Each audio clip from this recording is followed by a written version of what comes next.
जय हिंद साथियों, जैसा कि आप सभी को पता है, कल से इजराइल और अमेरिका ने संयुक्त रूप से मिडिल ईस्ट के ऊपर जो कहर बरपाया है, ईरान के अंदर जिस तरीके से अनगिनत मिसाइलें दागी हैं, जहां पर ईरान के राष्ट्राध्यक्ष और उसके परिवार को ख़त्म कर दिया है, वहां के रक्षा मंत्री जी को ख़त्म कर दिया है, वहां की ईरानी रिवॉल्यूशनरी गार्ड्स के कमांडरों को मार गिराया है और एक स्कूल के अंदर सैकड़ों मासूम बच्चों की जान ली है। इस सब के ऊपर चर्चा करने के लिए आज हमारे साथ मौजूद हैं defence expert major doctor Mohammad Ali Shah साहब। सर, आपका बहुत बहुत स्वागत है सैनिक वेलफेयर यूट्यूब के मंच पर। और ये जो घटनाक्रम चला है सर, इसमें आप इसको किस तरीके से देखते हैं? नितिन जी, शुक्रिया बहुत बहुत मेरे को इनवाइट करने के लिए। और देखिए, अमेरिका काफी टाइम से वो प्लानिंग कर रहा था कि वो ईरान पे हमला करेगा और कई वार्निंग्स भी इशू हुए थे। मैं आपको हल्का सा इतिहास में लेता हूँ। 1979 में जी 1979 से पहले जब शाह ऑफ ईरान का रजीम चल रहा था ईरान के अंदर, तो उनके ताल्लुकात अमेरिका के साथ बड़े अच्छे थे। सर, काफी फॉरवर्ड थिंकिंग, एडवांस डेवलपमेंट हो रहे थे ईरान के अंदर। लेकिन जब ईरानी रेवोल्यूशन आया 1979 में, जब अयतुल्लाह अली खुमैनी, जब खुमैनी गवर्नमेंट आई, बल्कि मैं कहूंगा, तो कट्टरपंथी आ गई ईरान के अंदर। तो इनके रिश्ते अमेरिका के उनमें खटास आ गई और हद से इतने बढ़ते गए कि भाई अब आप देखिए, जो आज की तारीख में जो स्थिति आप देख रहे हैं, अयतुल्लाह अली खुमैनी का खात्मा हो गया है। उनके जो बेटे हैं मुश्तबा, वो उन्होंने टेक ओवर किया है। लेकिन मुश्तबा ने टेक ओवर तो कर दिया है, लेकिन क्या वहाँ की आवाम, वहाँ की जनता, वहाँ के लोगों में वो एतबार होगा जो वो एतबार आयतुल्लाह अली खुमैनी साहब के ऊपर रखते थे? पहली बात तो ये है। जी अमेरिका ने 7 लीडर पहले दिन में ही, 24 घंटे से कम नहीं हुआ था, 7 लीडर को वहीं पे मार गिराया। उसके उन्हें डिफेंस मिनिस्टर को मार दिया, commander in chief of IRGC को मार दिया। इस तरीके से ईरान को अयतुल्लाह अली खुमैनी साहब की बेटी, उनके बहुत से फैमिली मेंबर्स भी इसमें हुए हैं। अब ईरान को आ गया गुस्सा। ईरान ने गुस्से में फिर ताके मिसाइल कुवैत की ओर को, कुवैत के अंदर, उनका मकसद कुवैत नहीं था, उनका मकसद था जो मिलिट्री बेसिस हैं कुवैत के अंदर या बहरीन के अंदर, जो अमेरिकी मिलिट्री बेसिस हैं, UAE के अंदर जो मिलिट्री, उस तरीके से जो बाकी मुल्कों की मिलिट्री बेसिस थी वहां पर। अब इराक की एंट्री हो गई है इस पूरे युद्ध में। देखिए, वेनेजुएला के प्रेसिडेंट को जब डोनाल्ड ट्रंप साहब ने उठाया था उनके बेडरूम से उनकी वाइफ के साथ और उनको अगवा किया था, तब कोई मुल्क नहीं आया ये उनके खिलाफ बोलने के लिए, अमेरिका के खिलाफ बोलने के लिए। सब निंदा करी अपने अपने अंदर इंटरनल कि भाई नहीं, बहुत खराब किया अमेरिका ने, ऐसा नहीं करना चाहिए था। लेकिन किसी की ये मजाल नहीं हुई कि डोनाल्ड ट्रंप साहब को डायरेक्टली बोल दे, अमेरिका को डायरेक्टली बोल दे, आपने जो किया है वो गलत किया है। अमेरिका ने आज तक 100 से अन्य देशों पे मिलिट्री एक्शन कर रखा है, लेकिन किसी एक ऐसे मुल्क की मजाल नहीं हुई है कि बोल दे अमेरिका को कि आपने जो किया है वो गलत किया है। आपने देखिए, अमेरिका ने जनरल गद्दाफी को लीबिया में मार दिया। वहां पर क्या मिला? ना परमाणु हथियार मिल रहे वहां पे, ना ही वहां पर उसामा बिन लादेन पाया गया। तो उनको हासिल क्या हुआ? उन्होंने इराक में सद्दाम हुसैन को मार दिया, फांसी चढ़ा दी। मिला क्या? उसामा बिन लादेन मिलता है कहां पर? मिलता है पाकिस्तान के अंदर, जो कि आतंक का गढ़ है। जी और ये वही पाकिस्तान है जहां से अमेरिका अपनी नजदीकियां बढ़ा रहा है। डोनाल्ड ट्रंप साहब फील्ड मार्शल आसिम मुनीर को बुलाते हैं दावत पे, 2-2 घंटे की मीटिंग होती है, पता नहीं क्या डिस्कस कर रहे होते हैं। जाहिर सी बात है कि ऑप सिंदूर के बारे में तो डिस्कस नहीं कर रहे होते होंगे वो और कुछ बल्कि और लंबी कोई स्ट्रेटेजी अपना रहे होंगे। अब जाके देखिए, तालिबान जैसा मुल्क अफगानिस्तान में, तालिबान भी ईरान के साथ नहीं खड़ा है। यानी कि तालिबान जो एक कट्टरपंथी का था, तालिबान भी इजराइल के साथ खड़ा हो गया एक तरीके से। और यानी कि तालिबान भी अमेरिका के साथ खड़ा है। और इसमें कौन से मुल्क आएंगे ईरान को सपोर्ट करने के लिए? लोग अनुमान लगा रहे थे कि जब वेनेजुएला के प्रेसिडेंट को उठाया था, शायद ईरान, रूस, चीन या नॉर्थ कोरिया या इस तरह टाइप के मुल्क शायद आए, लेकिन खामोश थे। यानी कि अगर आप नाइंसाफी, बदसलूकी या कुछ देख रहे हैं अपने नजरों के आगे और अगर आप खामोश हैं, कल को हो सकता है वही आपके साथ भी हो। जी। तो लोग चुप थे। अब यहाँ पे आपने रेस कोर्स में कभी हारते हुए घोड़े पे लोगों को पैसे लगाते हुए देखा है? नहीं। कोई दाव नहीं लगा। आपने पैसे लगाते हुए देखा है जो जिस पे उम्मीद होगी, जो विनिंग हॉर्स होगा, जो जीत रहा होगा, है। तो यहाँ पर ईरान अभी मार खा रहा है पूरी तरीके से। ईरान के पास अभी कोई चारा है भी नहीं। तो अल्टीमेटली क्या होगा? ईरान के साथ कोई खड़ा नहीं होगा। तो सर ऐसे में आप यूएन की क्या पोजीशन देखते हैं? यूएन का क्या रेस्पॉन्सिबिलिटी बनती है सर? बड़ा सा सवाल पूछा है आपने। देखिए, जब रूस और यूक्रेन का जंग उरूज पे था, तब यूएन कुछ कर नहीं पाई। जब गाजा पट्टी में हजारों खवातीन, बच्चे, बुजुर्ग, निहत्थे सिविलियंस मारे गए थे नेतन्याहू के हाथों, इजराइल के हाथों, यूएन तब कुछ नहीं कर पाया था। तो UN basically is like a Toothless tiger. वो एक शेर है जिसके दांत नहीं है। अब एक शेर जिसके दांत नहीं है वो क्या कर लेगा? तो बेसिकली मैं देख नहीं पा रहा हूं कि इसमें यूएन की कुछ, हालांकि इन्होंने मीटिंग बुलाई है यूएन ने, लेकिन यूएन क्या कर लेगा? उनकी सुनेगा कौन? अब जो इंटरनेशनल अरेस्ट वारंट है, जो इंटरनेशनल कोर्ट ऑफ जस्टिस में आप देखिए, नेतन्याहू के ऊपर अरेस्ट वारंट है सर। वो वॉर क्रिमिनल का करार है। आप प्रेसिडेंट पुतिन के ऊपर है। कुछ कर पाए क्या? नहीं कर पाए। ये भी यूएन की बॉडी है, लेकिन कुछ नहीं कर पाए अब तक। तो बेसिकली ये कुछ नहीं कर पाएगा। हाँ, ईरान का दमखम निकाल दिया है अमेरिका ने, और ईरान छोटे मोटे हमले यहाँ पे वहां पे मरते दम तक अपने हाथ पैर मारता रहेगा, लेकिन शायद वो सरेंडर नहीं करेगा। वो ईरान शर्तें ही अमेरिका ने ऐसी रखी थी ईरान के आगे कि आगे खाई पीछे कुआं। तो ईरान को वो मंजूर नहीं थे। 3 न्यूक्लियर लॉन्च पैड्स हैं ईरान के, जो वहां पर डेवलप करा था वो परमाणु हथियार। वहां पर अमेरिका ने पिछले साल ही उन पे हमला करके उनको तबाह कर दिया था। तो अब अगर अमेरिका ये बोलता है कि ईरान एक न्यूक्लियर हथियार मिसाइल बना रहा है जिसकी रेंज केवल यूरोप अब तक है, यूरोप नहीं होगी, कि अमेरिका तक जाएगा और वो हम पे हमला करेगा। ईरान ने तो ये डिक्लेयर कर दिया कि वो परमाणु हथियार बना रहे हैं, और जब भी बन जाएगा तो ये अमेरिका पे हमला करेंगे। तो एक तो आप बताओ मत ना, आप कंसील क्यों कर रहे हो अपने इरादे? क्या करने वाले हो आप क्या दिखा रहे हो? तो this kind of a projection is not good actually. एक कुछ लेसन्स इसमें ड्राइव होम होते हैं। तो यहाँ पर मैं देख रहा हूँ कि अल्टीमेटली ईरान, अगर आपने हेड को ही मार दिया तो बचा क्या? मिलिट्री में भी अगर हेड, कमांडिंग ऑफिसर या कोई कैजुअल्टी हो जाते हैं तो आपका मोराल क्या होता है फिर? हमने देखा था कि 16 बिहार जब गलवान के अंदर थी तो कर्नल बाबू साहब का वहां पे उनको शहादत प्राप्त हुई थी। हमें बहुत दुख हुआ था इस बात का। लेकिन देखिए, मोराल बहुत जरूरी चीज होती है, लेकिन फिर भी हमने जमकर मुकाबला किया। हमने लगे हिंदुस्तान के जाबाज फौजी अपनी जान की परवाह करे बगैर, अपनी जान की बाजी लगाकर, अपनी जानों पे खेल कर, फिर भी उन्होंने चीनी सैनिकों को मुंह तोड़ जवाब दिया बिल्कुल। लेकिन इससे क्या होता है ना, जब टॉप की लीडरशिप पे असर होता है तो बिल्कुल इसमें मोराल बहुत लो हो जाता है, डाउन होता है। रूस और यूक्रेन के में हमने देखा नहीं कि कहीं पे टॉप लीडरशिप पे ऐसे हमले हुए हैं। हाँ, एक बार जरूर हुआ था कि जब प्रेसिडेंट पुतिन के घर के ऊपर, फ्लैग पोस्ट के ऊपर एक ड्रोन आके गिरी थी। अभी 2-2.5 साल पहले की बात है ये।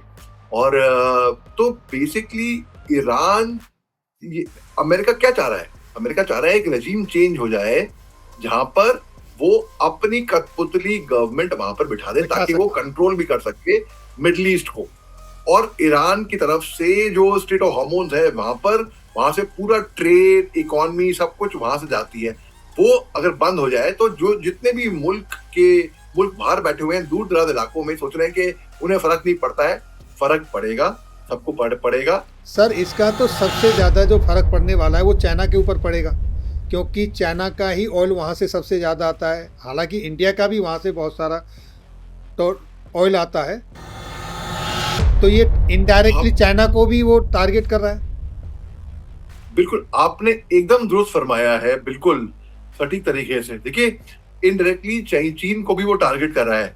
चीन एक उभरती हुई पावर है, चाहे लोग उनको पसंद करें या ना करें, लेकिन लेट्स बी फेयर, जो बात है, मैं पर्सनली पसंद नहीं करता हूं चीन को। लेकिन मैं मानता हूं कि चीन की जो टेक्नोलॉजी है वो काफी आगे है। कई लोग इसराइल को पसंद ना करें, लेकिन वो मानते हैं कि इसराइल की टेक्नोलॉजी का कोई तोड़ है ही नहीं, जी सर। बहुत आगे हैं ये। तो इस तरीके से चीन की जो टेक्नोलॉजी है काफी आगे, काफी एडवांस डेवलप हो गई है, और चीन का जो इकोनॉमी है वो भी बूमिंग है, बहुत से पैसे भी आ रहे हैं। वही पैसे वो पाकिस्तान को दान दे देता है। सर पाकिस्तान लेके जो ये मैं नहीं कह रहा हूँ, शहबाज शरीफ ने बोला है कि हम भिखारी कटोरा लेकर हम जाते हैं दर बदर फील्ड मार्शल। तो ये मेरे अल्फाज नहीं है, ये उनके प्रधानमंत्री, उनके वजीर आजम के अल्फाज हैं बाय द वे। तो इस तरीके से जब वो जाते हैं तो चीन उनको कभी कभी देता है। हालांकि 5 दिन रहकर आए थे शहबाज शरीफ वहां पे पिछले साल, सर पिछले साल 2-1 साल पहले की बात है। जी। वहां पे कर्जा मांगने गए थे, पैसे मांगने गए थे, लेकिन जी जिनपिंग साहब ने एक फूटी कौड़ी नहीं दी पाकिस्तान को, वहां पर भगा दिया उनको वहां से। तो देखिए, अगर अमेरिका ने जैसे रूस को खत्म करने की कोशिश करी, रूस को कमजोर करने की कोशिश करी यूक्रेन की थ्रू जी, जंग अगर आप देखें तो वैसे अमेरिका और रूस की थी, यूक्रेन बस एक ढाल बना था बीच में। यूक्रेन के तो कंधों का इस्तेमाल किया है, यूक्रेन का इस्तेमाल हुआ है बिल्कुल। और वैसे ही अमेरिका ने बहुत स्मार्ट खेल खेला है एक्चुअली। अमेरिका ने इजराइल के थ्रू हमले करा दिए ऑन पेपर शुरुआत में, ऑन ग्राउंड अमेरिका ने किया। बाद में ये आया, पुष्टि हुई कि ये ज्वाइंट ऑपरेशन था। लेकिन अमेरिका ने एक और खेल खेला अभी जी। उन्होंने बोला कि सऊदी अरेबिया की तरफ से, प्रिंस सलमान की तरफ से फोन आया था कि ईरान पे हमला करो। अच्छा, अमेरिका बच्चा है क्या कि प्रिंस सलमान बोलेंगे जाओ वहां पर हमला करो और जाके हमला कर देगा? तो उनका कोई दिमाग नहीं है अपना कोई। क्या बेतुके सवाल है सर ये।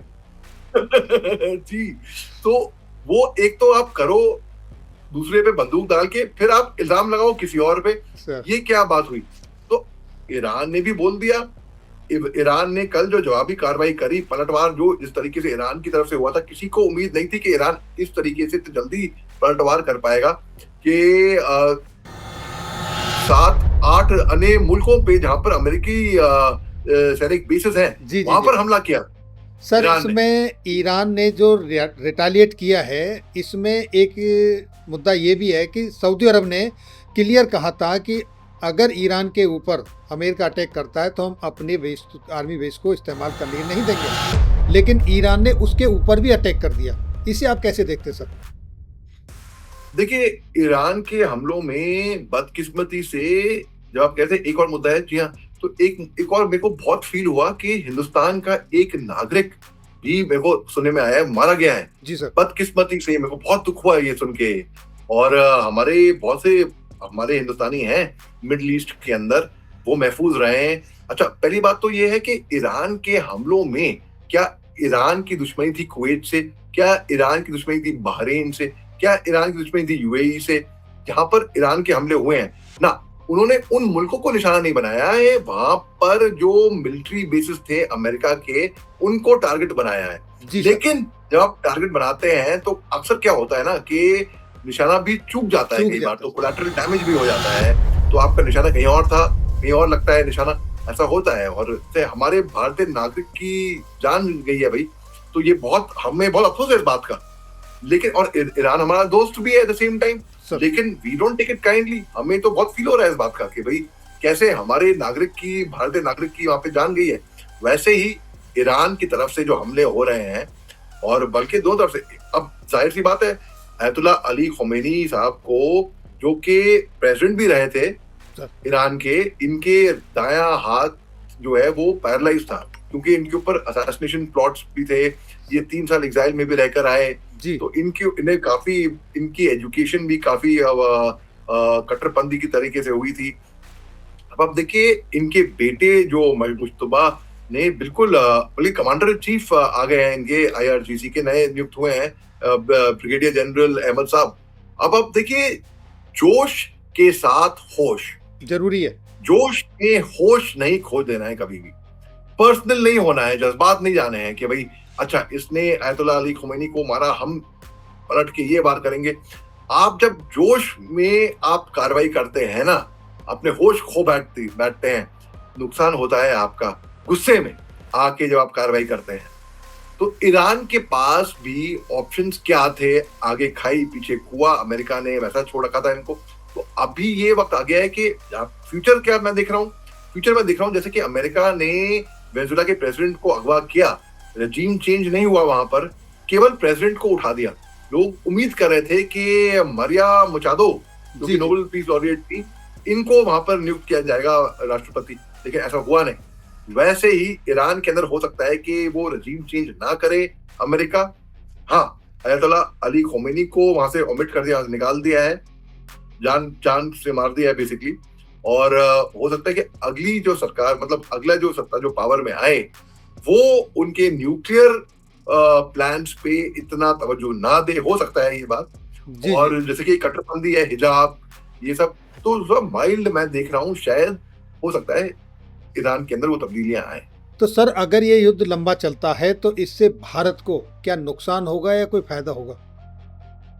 नहीं है, नुकसान नुकसान तो हर एक को होगा, जी नुकसान जी की फायदा किसी को। युद्ध में नुकसान सबका ही होता है, हार सबकी होती है, जीत किसी की नहीं होती। ये हमारे देश के प्रधानमंत्री नरेंद्र मोदी साहब ने भी कहा था जब रूस और यूक्रेन का जंग शुरू हुआ था। उन्हें बहुत कहा था कि ये जंग छोड़ो, युद्ध में सबका नुकसान ही होता है, इस तरीके से।